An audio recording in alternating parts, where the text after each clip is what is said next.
स्वामी रामानंद तीर्थ Marathwada university के इम्तिहानात MCQ system के तहत कराए जाने की मांग तलबा वाइस चांसलर से तवील अरसे से कर रहे थे, लेकिन यूनिवर्सिटी ने अभी तक इस पर कोई फैसला नहीं किया है, जिसकी वजह से तलबा ने शदीद एहतजाज का रास्ता अपनाया। पिछले 2 बरसों से कोरोना और लॉकडाउन की वजह से इम्तिहानात की तैयारी में तलबा को परेशानियां पेश आ रही थी। वहीं ST बसों की हड़ताल ने भी तलबा की इम्तिहानात की तैयारियों पर असर डाला, जिसकी वजह से तलबा ने यूनिवर्सिटी इंतजामिया से इम्तिहानात को लेकर मुतालिबात पेश किए थे, जिसमें MCQs ऑफलाइन तरीके से लेना शामिल हैं। तलबा के इस एहतजाज को दीगर तलबा तंजीमों ने भी साथ दिया और यूनिवर्सिटी पर एहतजाज शुरू कर दिया। तलबा का कहना है कि जब तक उनकी मांगें पूरी नहीं होती तब तक यूनिवर्सिटी के गेट पर वो एहतजाज करते रहेंगे। सांची गायकवाड, मी B.Pharm सेकंड इयरची स्टुडंट आहे आणि सिलेबस कंप्लीट नाही मुळात हे आहे आणि सेशनल एक्झाम पण आमची झाली एका मागे एक लगेच 7 दिवसाच्या गॅपनंतर सेकंड सेशनल पण झाली, ते थेरी पद्धतीनेच झाली, तर ते तरी झालीच आहे, तरी आम्ही ते दिली आणि त्याच्यामध्येच वेळ गेला, तर सेमिस्टर अजून त्याचा अभ्यास करायला तर वेळ पण दिला नाही आम्हाला आणि त्याच्यात सिलेबस पण कंप्लीट नाही। तर आमची हेच मागणी आहे की MCQ पद्धतीने ऑफलाईन पद्धतीने घ्या, ऑनलाईनचा तर आग्रह नाहीच आहे, ऑफलाईनच घ्या, म्हणजे आम्हाला तेवढी सराव अजून नाही आहे। क्वेश्चन बँक दिली तर ते खूप चांगलं राहील।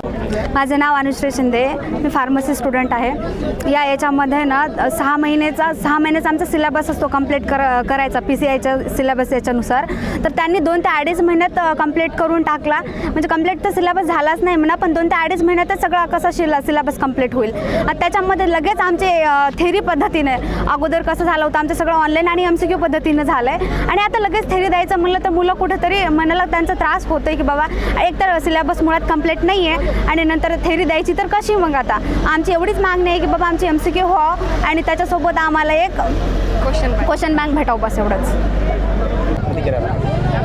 मुळात या विद्यार्थ्यांचं हे सत्र सुरू झालं तेव्हापासूनची एक मागणी होती की MCQ पद्धतीने ऑफलाईन पद्धतीने परीक्षा घेण्यात यावी आणि या संदर्भात वारंवार माननीय कुलगुरू तसेच परीक्षा संचालक यांनाही कळवण्यात आलं, पण अद्यापर्यंत म्हणजे परीक्षेची तारीख आता जवळ आली आणि आता अद्यापर्यंत यांनी निर्णय नाही घेतला आणि हा निर्णय घेतला नसल्यामुळे या विद्यार्थ्यांचा हा उद्रेक आपल्याला दिसतोय।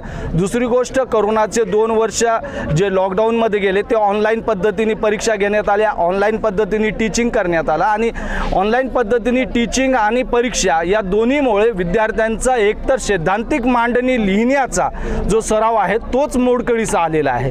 त्यामुळं जे अखेरच्या वर्षाचे या सत्राच्या अखेरच्या सत्राचे विद्यार्थी आहेत त्यांची ही न्यायिक मागणी आहे की MCQ पद्धतीने ऑफलाईन पद्धतीने, आम्ही काय ऑनलाईनचा आग्रही धरत नाही, ऑफलाईन पद्धतीने आणि एक निर्धारित अशी क्वेश्चन्स बँक देऊन या परीक्षा घेण्यात याव्या। कारण मागच्या 6 महिन्यामध्ये जर तुम्ही बघितलं तर बसेस बंद होत्या, बसचा संप चालू होता, कोरोनाचा काही काळ मध्यंतरी गेला आणि या अशा सर्व या 6 महिन्याच्या या सत्रामध्ये फक्त 2च महिने विद्यार्थ्यांना शिकवलं गेलं असं विद्यार्थ्यांची तक्रार वारंवार माननीय कुलगुरूकडे गेली, पण कुलगुरूंनी विद्यार्थ्यांच्या या तक्रारीकडे गांभीर्याने बघितलं नाही। त्यामुळे विद्यार्थ्यावर ही आज अडचण वेळ आलेली आहे आंदोलनाची आणि त्यांची जी मागणी आहे ती रास्त आहे। माननीय कुलगुरूंनी ही मागणी आजच त्वरित मान्य करावी, नाही अन्यथा हे आंदोलन अजून तीव्र होण्याची शक्यता आहे। धन्यवाद।